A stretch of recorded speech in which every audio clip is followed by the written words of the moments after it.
शुरू करते हैं। का नाम लेके बिस्मिल्लाहिर्रहमानिर्रहीम। अस्सलाम वालेकुम एवरीवन, मैं हूँ फिरदौस। आज का जो वीडियो का टॉपिक है वो है औरंगजेब शिवाजी महाराज, हाउ इंडियन टर्स history was hide for you. ये जो वीडियो में रिएक्शन देने वाले हैं वो गौरव राठौड़ का वीडियो है, जो कि काफी इंटरेस्टिंग वीडियो बनाते हैं। आई होप आपको भी बहुत अच्छा लगता होगा इनका वीडियो। एक्चुअली में रियलिटी का अंदर पूरा बताते हैं सारे चीज, एक्चुअली मैंने रियलिटी क्या है क्या नहीं है सारे चीज। तो इस वीडियो में जानेंगे औरंगजेब और शिवाजी महाराज एक्चुअली में क्या थे, इनका हिस्ट्री जानेंगे। बहुत इंटरेस्टिंग होने वाला है वीडियो। चलो वीडियो स्टार्ट करते हैं। नमस्कार दोस्तों, साल 2024 में हो रही इलेक्शंस में अगर कोई नेता औरंगजेब और मुगलों की बात करनी शुरू कर दे अपनी कैंपेनिंग के दौरान, तो आप शायद सोचोगे कि ये क्या मजाक चल रहा है, लेकिन प्रधानमंत्री नरेंद्र मोदी ने यही किया।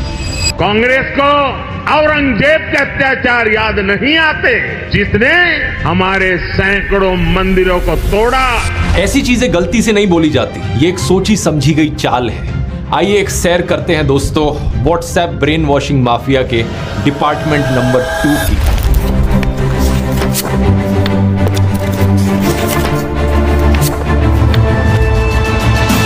वीडियो शुरू करने से पहले आपके लिए खुशखबरी है दोस्तों। आप में से बहुत सारे लोगों ने पुराने वाले कई वीडियोस में इच्छा जाहिर करी थी कि आप लॉ ऑफ अट्रैक्शन के बारे में जानना चाहते हैं कि क्या यूनिवर्स की पावर को हार्नेस किया जा सकता है अपने सपनों को पूरा करने के लिए। अब आपके सामने पेश है ध्रुव राठी एकेडमी की पहली ई book the power of universe.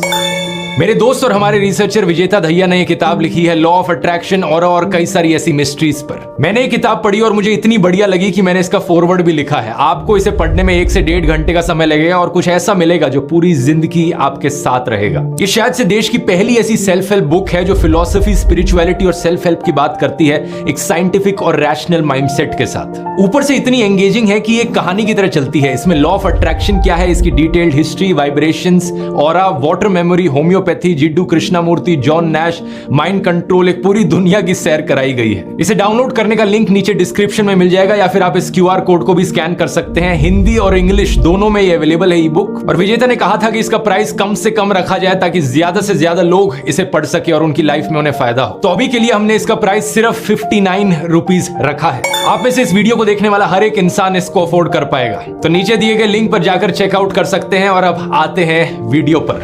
YouTuber Ranveer Allahabadi अपने पॉडकास्ट पर एक गेस्ट का इंटरव्यू कर रहे थे और एक सवाल उन्होंने अपने गेस्ट से पूछा कि किन 3 इंडियंस को देश छोड़कर चले जाना चाहिए और कभी वापस नहीं आना चाहिए। 3 Indians that should leave India and never return are। अब पहली बात तो इस सवाल ही अपने आप में बहुत भद्दे किस्म का सवाल है, लेकिन वहां बैठे गेस्ट ने इस सवाल को लेकर कोई ऑब्जेक्शन नहीं किया।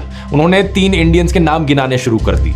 अब यह सवाल अगर आपसे पूछा जाएगा तो आपके मन में क्या आएगा? देश के सबसे बड़े आतंकवादी, गैंगस्टर्स, मर्डरर्स, या फिर आप सबसे बड़े भ्रष्टाचारी करप्ट लोगों के नाम सोचोगे जिन्होंने लाखों करोड़ों रुपए की चोरी कर रखी हो। लेकिन नहीं, इस आदमी ने जो 3 नाम सुना है वो कुछ और ही थे। बरखा दत्त, प्रोफेसर इरफान हबीब, रोमिला थापर। बरखा दत्त एक जर्नलिस्ट है जिनका नाम आपने सुना होगा, लेकिन बाकी जो 2 नाम हैं, इरफान हबीब और रोमिला थापर, ये एक्चुअली में हिस्टोरियंस हैं। आखिर इतनी एक्सट्रीम नफरत किसी के दिल में हिस्टोरियंस को लेकर आखिर क्यों होगी? इसके पीछे जवाब है दोस्तों इस ब्रेन वॉशिंग माफिया का दूसरा डिपार्टमेंट। क्योंकि रोमिला थापर कहती हैं कि हम हिंदू लोग गुलाम नहीं थे।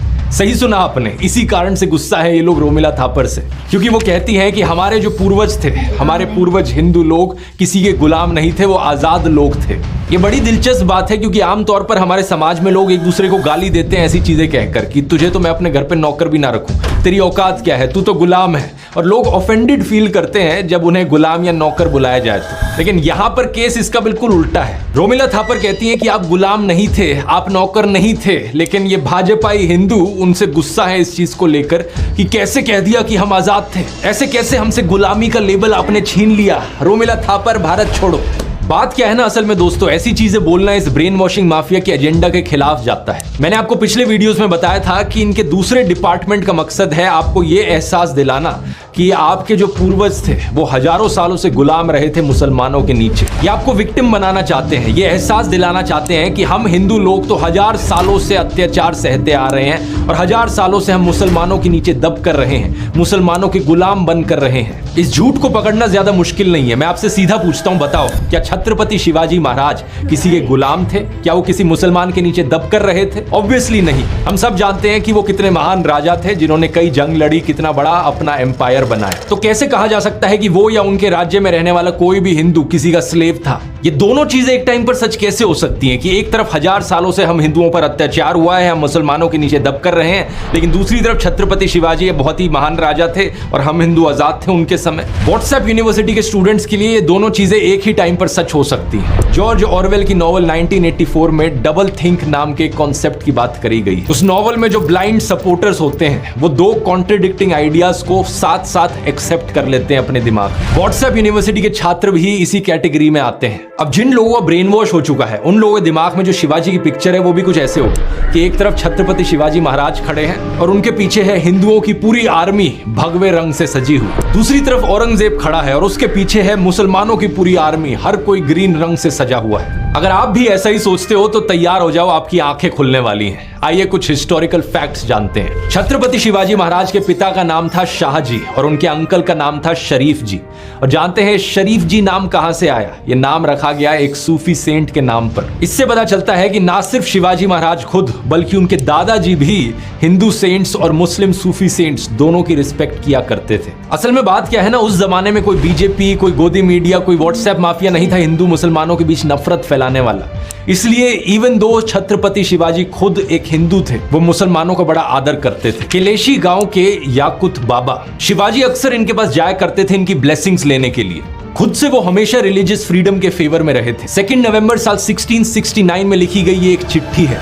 पंडित रघुनाथ राव शिवाजी के द्वारा दिए गए एक आदेश को कोट कर रहे हैं। श्रीमंत महाराज कहते हैं कि हर किसी को अधिकार हो अपना धर्म फॉलो करने का और कोई भी किसी और को डिस्टर्ब नहीं कर सकता। नोट किया जाता है कि प्लेसेस ऑफ वर्शिप हर जगह हो, प्रॉपर अरेंजमेंट किया जाए ताकि लोग अपनी प्रार्थना, पूजा या नमाज पढ़ पाए। ये पीर्स और मस्जिदों की भी अरेंजमेंट्स को देखते हैं। हिस्टोरियन खाफी खान नोट करते हैं कि शिवाजी के समय एक बड़ा स्ट्रिक्ट रूल हुआ करता था कि जहां भी उनके सोल्जर्स जाएं वो किसी भी मस्जिद को, कुरान को या औरतों को चोट नहीं पहुंचा सकते। एक समय उनकी आर्मी ने एक मुस्लिम गवर्नर की डॉटर इन लॉ को कैप्चर कर लिया था और शिवाजी के सामने एक तोहफे के तौर पर उस लड़की को प्रेजेंट किया गया। जानते हैं शिवाजी ने क्या किया? उन्होंने इस औरत के सामने जाकर माफी मांगी और बड़े ही रिस्पेक्टफुल तरीके से उसे वापस भेज दिया। बीजेपी के जो लोग हैं वो शिवाजी की इस महानता को समझ ही नहीं सकते क्योंकि उनके रोल मॉडल है सावरकर। और सावरकर पता है क्या चाहते थे? कि औरतों को मोलेस्ट करना, औरतों के खिलाफ अत्याचार को एक हथियार की तरह इस्तेमाल किया जाए किसी भी वॉर में। हम जानते हैं कि श्री राम भी कितना रिस्पेक्ट करते थे सभी औरतों को, लेकिन सावरकर रावण को कोट करता है कहते हुए कि औरतों को अबडक्ट करना और मोलेस्ट करना परमो धर्म है। इसके बाद सावरकर ने एक्चुअली में शिवाजी के खिलाफ भी लिखा। ये कहा कि उन्होंने एक मुस्लिम औरत को वापस कैसे भेज दिया रिस्पेक्टफुली। इसलिए कोई हैरानी की बात नहीं कि सावरकर के फॉलोअर्स आज के दिन मोलेस्टर्स को मिठाइयां देते हैं। जो औरतों के ऊपर अत्याचार करता है उन्हें पार्टी की टिकटें दी जाती हैं और उनके ऊपर मालाएं चढ़ाई जाती हैं। साल 1648 करीब 500 से 700 पठान्स जो बीजापुर आर्मी के थे वो शिवाजी को ज्वाइन करने आए। शिवाजी के मिलिट्री एडवाइजर गोमाजी नायक पानसंबल ने उन्हें कहा कि ये लोग आपकी रेपुटेशन देखकर आए हैं, इन्हें वापस मोड़ देना सही नहीं होगा। ग्रैंड डफ के द्वारा लिखी गई किताब हिस्ट्री ऑफ द मराठास में हमें पता चलता है कि छत्रपति शिवाजी ने इस एडवाइस को ना सिर्फ सुना बल्कि इसे अपनी पॉलिसी बना दिया। इसी की वजह से ही शिवाजी की आर्मी में ढेर सारे मुसलमान थे और बहुत से मुस्लिम जनरल्स भी थे। वीके राजवाड़े अपनी किताब मराठांच्या इतिहासची साधने के वॉल्यूम 17 पेज नंबर 17 पर लिखते हैं, शिवाजी के सरनोबत यानी कि इन्फेंट्री चीफ एक मुस्लिम थे, नूर खान बेग। सभासद बखर के पेज नंबर 76 पे आपको शिवाजी के लेफ्टिनेंट का नाम भी मिलेगा, शामा खान। शिवाजी के टॉप नेवी चीफ्स में से 2 लोग थे, दौलत खान और दरिया सारंग। इसके अलावा कुछ और भी थे जैसे कि सिद्दी हिलाल और इब्राहिम खान जो कि उनकी आर्टिलरी का कमांड संभाल रहे थे। उनके सेक्रेटरी ऑफ इंटेलिजेंस भी खुद एक मुस्लिम थे, मौलाना हैदर अली। क्या आप जानते हैं इन सब चीजों के बारे में? शिवाजी महाराज की एक ये पेंटिंग है जो जरूर आपने कहीं ना कहीं देखी होगी क्योंकि ये व्हाट्सएप पर बहुत ज्यादा फैलाई जाती है। इसमें दिखाया गया है कि शिवाजी आदिल शाही सल्तनत के अफजल खान को मार रहे हैं। इसे इतना ज्यादा फैलाया जाता है क्योंकि इसमें एक हिंदू मुस्लिम को मार रहा है। लेकिन क्या आप ये जानते हैं कि अफजल खान के एडवाइजर कौन थे? कृष्णमूर्ति भास्कर कुलकर्णी, एक हिंदू ब्राह्मण। और ये किसके एडवाइस पर शिवाजी महाराज ने अपने पास एक लोहे का क्लॉ रखा था? उनके मुस्लिम बॉडीगार्ड रुस्ताम जमा के एडवाइस पर। तो यहाँ एक हिंदू राजा का एक मुस्लिम बॉडीगार्ड था और वहां एक मुस्लिम राजा का एक हिंदू एडवाइजर था। ये सारी चीजें आपको व्हाट्सएप पर कभी नहीं बताई जाएंगी क्योंकि उनके ब्रेन वॉश करने के एजेंडा के खिलाफ जाता है। अच्छा, और औरंगजेब का क्या यहाँ पर? औरंगजेब की बात करके हमने इस वीडियो की शुरुआत करी थी। व्हाट्सएप के अनुसार औरंगजेब तो एक कट्टर मुसलमान था जो हिंदुओं के खिलाफ था, तो इसका मतलब उसकी आर्मी में तो कोई हिंदू हो नहीं सकता ना। लेकिन गलत। बैटल ऑफ पुरंदर में जहां शिवाजी ने अपने 23 किले खोए, जिसके बाद उन्हें आगरा में एक बंदी बना दिया गया, जानते हैं औरंगजेब की आर्मी को कौन लीड कर रहा था? मिर्जा राजा जयसिंह, एक हिंदू राजपूत। गोविंद पंसारे अपनी किताब हु वाज शिवाजी में बताते हैं कि 400 ब्राह्मणों ने इस लड़ाई के दौरान कोटि चंडी यज्ञ किया था इस उम्मीद से कि शिवाजी की हार हो। और यह सुनने के बाद अगर आप सोचते हो कि ये 400 ब्राह्मण तो एंटी नेशनल लोग थे, तो आपकी सोच गलत है। ये 400 ब्राह्मण लोग सिर्फ पूजा कर रहे थे अपने किंगडम की विक्ट्री के लिए, जिस किंगडम में ये रहते थे। सालेरी की लड़ाई के बाद औरंगजेब के लेफ्टिनेंट्स ने दक्षिण में एक हिंदू ब्राह्मण को एम्बेसडर के तौर पर भेजा था ताकि शिवाजी से वापस से फ्रेंडली रिलेशंस बनाए जा सके। दूसरी तरफ से शिवाजी ने काजी हैदर को अपना दूत भेजा, यानी कि एक मुस्लिम राजा का हिंदू एम्बेसडर था और एक हिंदू राजा का एक मुस्लिम एम्बेसडर था। और ये इकलौता ऐसा एग्जाम्पल नहीं है, ऐसे ढेर सारे एग्जाम्पल्स आपको मिल जाएंगे। औरंगजेब ने अपने चीफ दीवान के तौर पर एक हिंदू को अपॉइंट किया था, राजा रघुनाथ रे। और साल 1664 में जब रघुनाथ रे का देहांत हुआ, पता है औरंगजेब ने क्या कहा था? कि ये इतिहास के सबसे महान एडमिनिस्ट्रेटर थे जिन्हें जानते थे। औरंगजेब के शासन में मुगल हुकूमत में एलीट लेवल्स पर जो हिंदू पार्टिसिपेशन था वो 50% बढ़ गया था। मुगलों में जो नोबिलिटी थी, नवाब्स और निजाम्स की, उनमें हिंदूज की पॉपुलेशन 31.6% पर थी। एम आथर अली अपनी किताब the Mughal nobility under Aurangzeb के पेज नंबर 35 पर लिखते हैं, साल 1679 में करीब 72 राजपूत मनसबदार थे औरंगजेब के अंडर। मराठा मनसबदारों की संख्या इससे भी ज्यादा थी, 96 पर, यानी कि टोटल में से 1/5 सिर्फ मराठा थे। औरंगजेब ने इतने मराठाओं को एम्प्लॉय कर रखा था ताकि वो डेक्कन तक अपनी पहुंच बना सके। लेकिन क्या इन सब चीजों का मतलब यह हुआ कि औरंगजेब एक सेक्युलर राजा था जो सभी धर्मों को एक बराबर देखता था? नहीं। औरंगजेब के समय में एक्चुअली में कई हिंदू मंदिरों को तोड़ा गया।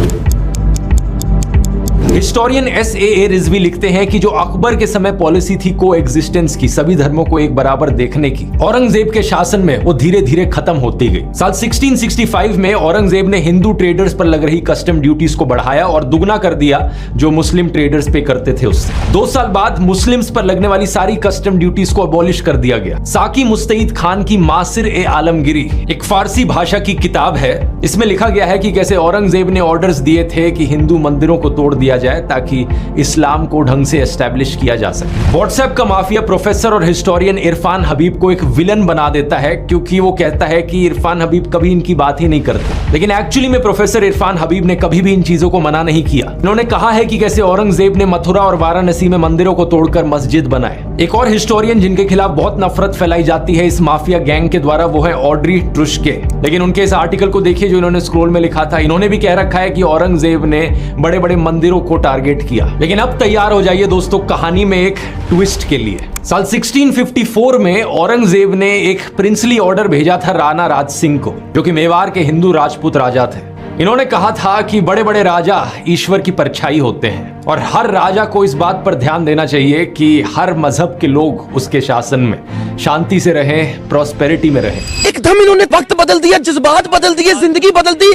इसी चिट्ठी में इन्होंने हर उस राजा के खिलाफ लिखा जो तासुब करता है, बिगिटरी करता है, किसी भी भगवान की जगह को तबाह करके। इन्होंने लिखा कि जब ये सत्ता में आएंगे तो इन सारी अन इस्लामिक प्रैक्टिसेस को होने से रोक देंगे। इतना ही नहीं, आगे सुनो। औरंगजेब ने अपने आप को राजा घोषित किया 31 जुलाई साल 1658 को और फरवरी 1659 में उसने एक फरमान भेजा बनारस में। इस फरमान में लिखा था कि उन्हें पता चला है कि कुछ हिंदू लोगों को यहाँ पर हरास किया गया है, स्पेशली कुछ ब्राह्मण लोग जो यहाँ पुराने मंदिरों में बैठे हुए हैं। इन्होंने इस फरमान में लिखा कि सभी ऑफिशियल्स को ऑर्डर किया जाता है कि कोई भी इस जगह में डिस्टर्बेंस नहीं फैलाएगा, ना किसी ब्राह्मण ना किसी हिंदू पर कोई चोट आनी चाहिए। ये कोई एक दो ऐसे इंसिडेंट्स नहीं है, काफी है। साल 1687 में औरंगजेब ने बनारस के एक घाट पर खाली जमीन पर ऑर्डर किया कि यहाँ पर घर बनाए जाएं पायस ब्राह्मण्स और होली फकीर्स के लिए। साल 1680s में औरंगजेब ने एक रिलीजियस डिस्कशन करी बैरागी हिंदू शिव मनगलदास महाराज के साथ और तोहफों की उन्होंने बरसात करी। साल 1691 में चित्रकूट में एक बालाजी मंदिर को सपोर्ट करने के लिए उन्होंने महंत बालक दास निर्वाणी को जमीन दी टैक्स फ्री और 8 गांव दिए। लिस्ट बहुत लंबी है। इलाहाबाद, वृंदावन, बिहार, अलग अलग जगहों पर औरंगजेब ने मंदिरों को बनाने के लिए जमीन दी या लोगों को बढ़ावा दिया कि वो मंदिर बनाए। सेम पॉलिसी हिंदुओं के लिए ही नहीं बल्कि जैन्स के लिए भी एक्सटेंड करी गई। लेट 1650s में औरंगजेब ने जमीन दी शत्रुंजिया, गिरनार और माउंट अब्बू की जगहों पर। ये सारी जैन पिलग्रिमेज डेस्टिनेशन है गुजरात में। ये सब सुनकर दोस्तों आप थोड़ा कंफ्यूजन में आ रहे होंगे कि एक तरफ औरंगजेब मंदिरों को तोड़ रहा था लेकिन दूसरी तरफ मंदिर बनाने के लिए ये जमीन दान कर रहा था। ये कैसे हो सकता है? औरंगजेब एक कम्युनल राजा था या एक सेक्युलर राजा था? इस सवाल का जवाब ढूंढने में मैं आपकी थोड़ी मदद करता हूं। आप मुझे ये बताओ, बीजेपी पॉलिटिशियन नरेंद्र मोदी क्या ये एक कम्युनल पॉलिटिशियन है या ये एक सेक्युलर पॉलिटिशियन है? टाइम्स ऑफ इंडिया के एक आर्टिकल में एमिनेंट हिस्टोरियन हरबंस मुखिया नरेंद्र मोदी को एक मॉडर्न पैरेलल बुलाते हैं औरंगजेब का।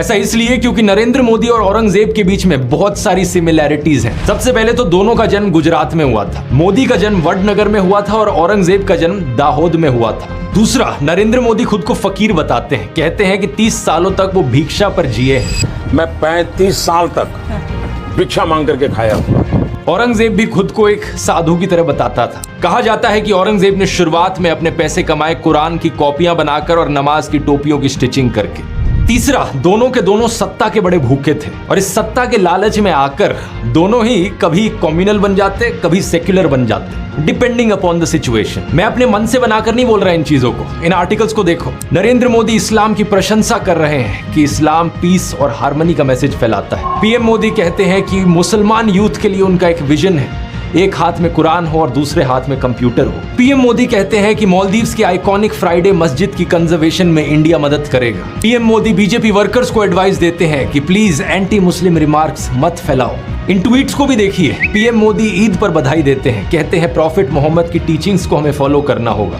मुहर्रम की ओकेजन पर लोगों को हजरत इमाम हुसैन के सैक्रिफाइस का याद दिलाते हैं। ये तो हो गए हमारे सेक्युलर मोदी। अब दूसरी तरफ कम्युनल मोदी को देखिए। सीए एनआरसी प्रोटेस्ट के दौरान पीएम मोदी कहते हैं कि ये आग लगाने वाले कौन हैं, इनके कपड़े देखकर इन्हें पहचाना जा सकता है। ये आग लगाने वाले कौन हैं, वो उनके कपड़ों से ही पता चल जाता है। इनकी लीडरशिप के अंडर एक से बढ़कर एक बीजेपी पॉलिटिशियंस ने नफरतखोर भाषण दिए हैं। लिंचिंग्स हुई हैं। बिल्किस बानो केस के कॉन्विक्ट्स को यहाँ पर मालाएं चढ़ाई गई हैं, उन्हें मिठाइयां दी गई हैं, उन्हें संस्कारी ब्राह्मण बुलाया गया है। व्हाट्सएप यूनिवर्सिटी पर डेली आपको कोई ना कोई मैसेज आता है जो मुसलमानों के खिलाफ नफरत फैलाता है। रिसेंटली भी पीएम मोदी ने अपने भाषणों में मुस्लिम्स के खिलाफ डॉग विस्लिंग करी। इन्होंने ऑपोजिशन पर आरोप डाला कि उनका मुगल माइंडसेट है। सावन के महीने में मटन बनाने का मौज ले रहे हैं। वीडियो दिखाकर वो मुगल के लोगों के जमाने की जो मानसिकता है ना, उसके द्वारा वो देश के लोगों को चिढ़ाना चाहते हैं।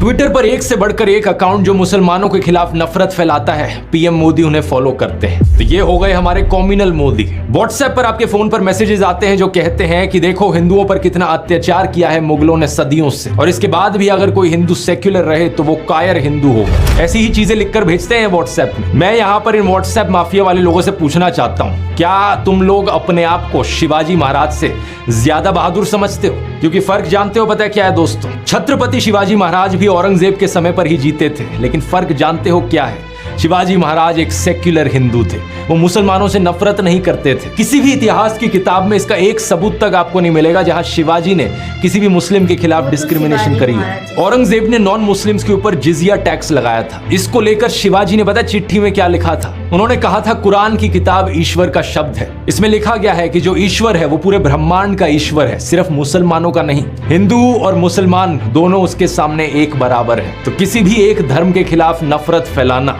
उस ईश्वर के खिलाफ जाता है। शिवाजी महाराज ने अपनी चिट्ठी में यह भी लिखा था कि औरंगजेब के शासन में दोनों हिंदू और मुसलमान सोल्जर्स नाखुश हैं। अनाज का दाम बहुत बढ़ गया है, इसलिए जिजिया टैक्स लगाना ब्राह्मण, बैरागी और जैन साधुओं पर सही नहीं है। शिवाजी ने अपनी चिट्ठी में यह भी लिखा था कि गरीबों पर ऐसा टैक्स लगाना मुगलों के ट्रेडिशन के खिलाफ जाता है। ना तो अकबर, ना जहांगीर और ना ही शाहजहां ने कोई ऐसा जिजिया टैक्स लगाया था। शिवाजी यहाँ पर अकबर की तारीफ करते हैं। ये कहते हैं कि उनका राज 52 साल तक रहा, लेकिन उन्होंने सबको एक बराबर देखा। यही कारण है कि लोग उन्हें जगत गुरु मानते हैं। अब मुगल शहंशाह अकबर की बात करी जाए यहां पर दोस्तों, तो फिर से वही कहानी आ जाती है। व्हाट्सएप पर आपको एक बार फिर से हिंदू मुस्लिम की राइवलरी दिखाई जाती है। जैसे शिवाजी औरंगजेब की थी, यहां पर अकबर और महाराणा प्रताप के बीच एक हिंदू मुस्लिम राइवलरी दिखाई जाती है, दिखाने के लिए कि देखो हिंदू वर्सेस मुस्लिम, ये था हमारा इतिहास। लेकिन फिर से एक बार व्हाट्सएप के बाहर अगर आप नजर डालोगे असली इतिहास पर, आपको दिखेगा इस बात में रत्ती भर भी सच्चाई नहीं है। इस स्टैचू को देखिए, यह है अफगान के पठान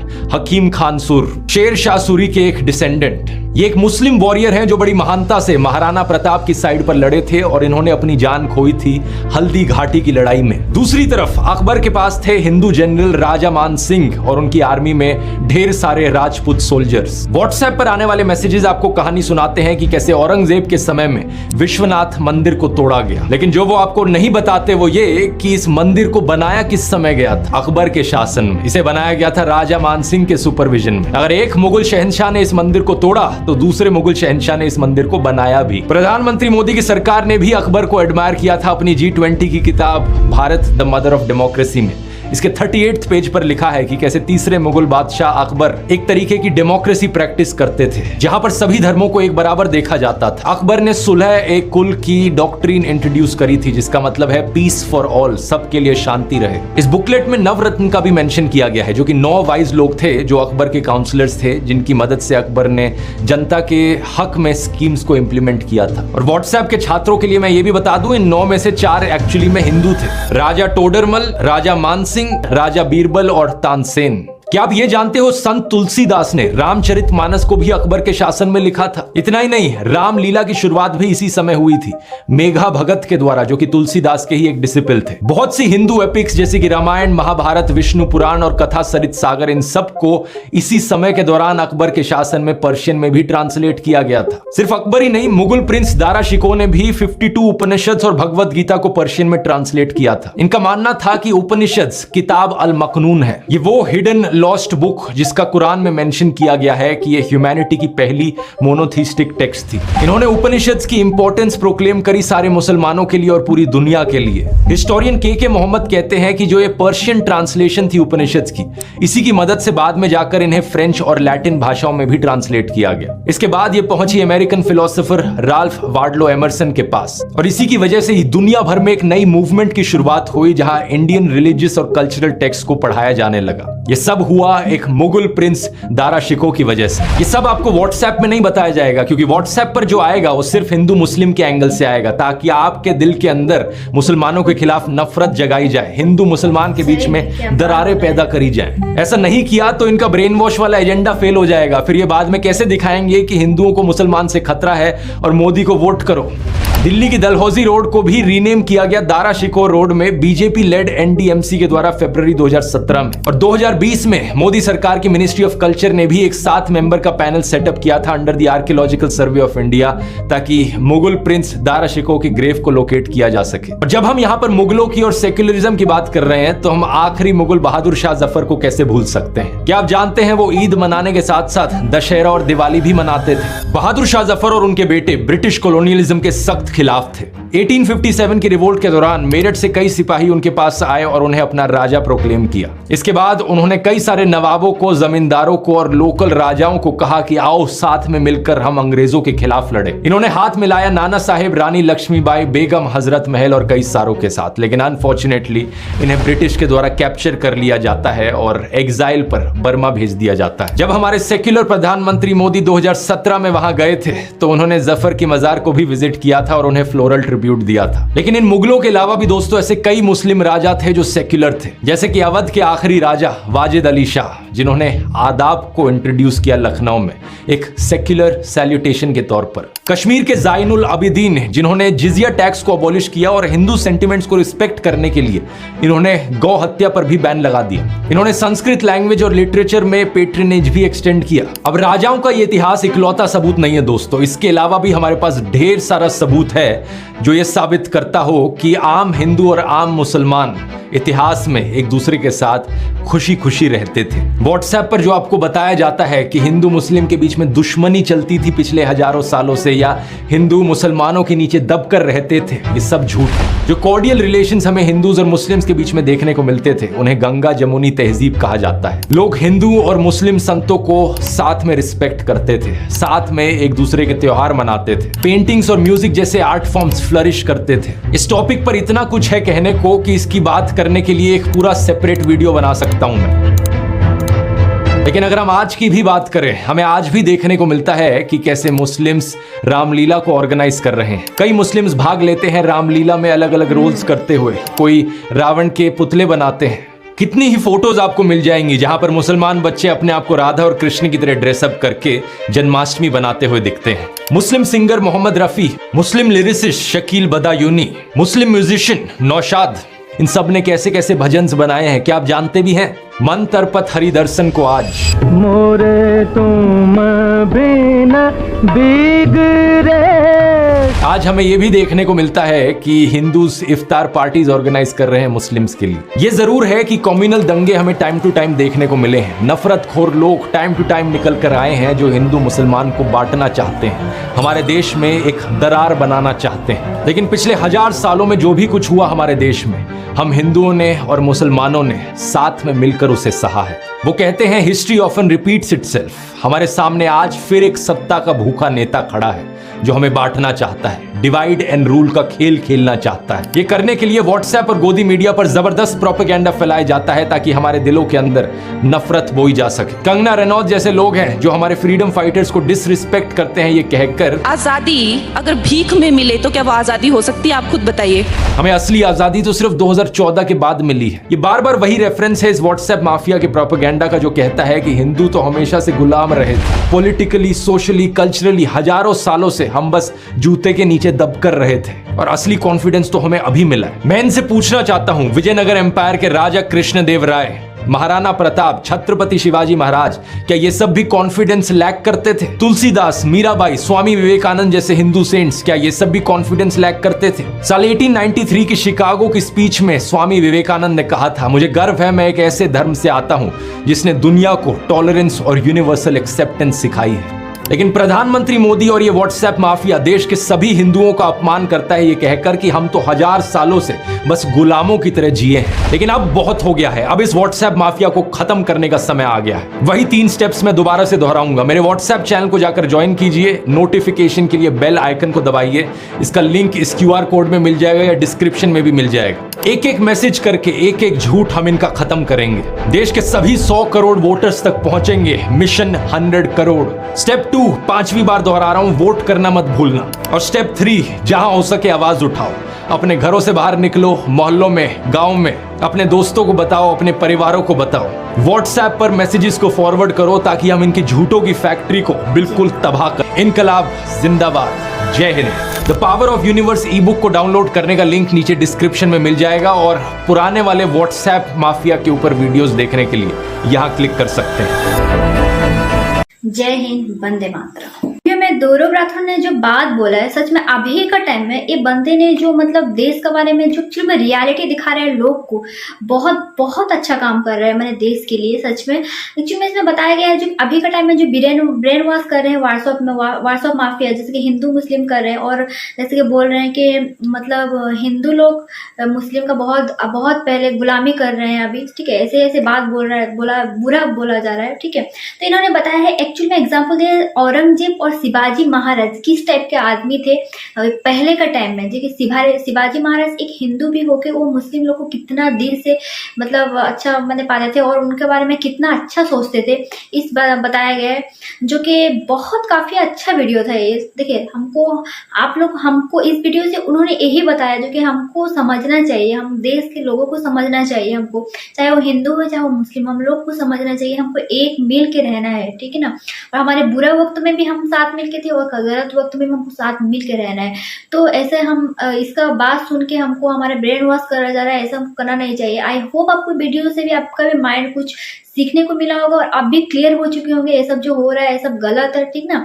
आई होप आपको वीडियो अच्छा लगा। वीडियो अच्छा लगे तो चैनल को सब्सक्राइब कर देना, वीडियो को लाइक कर देना।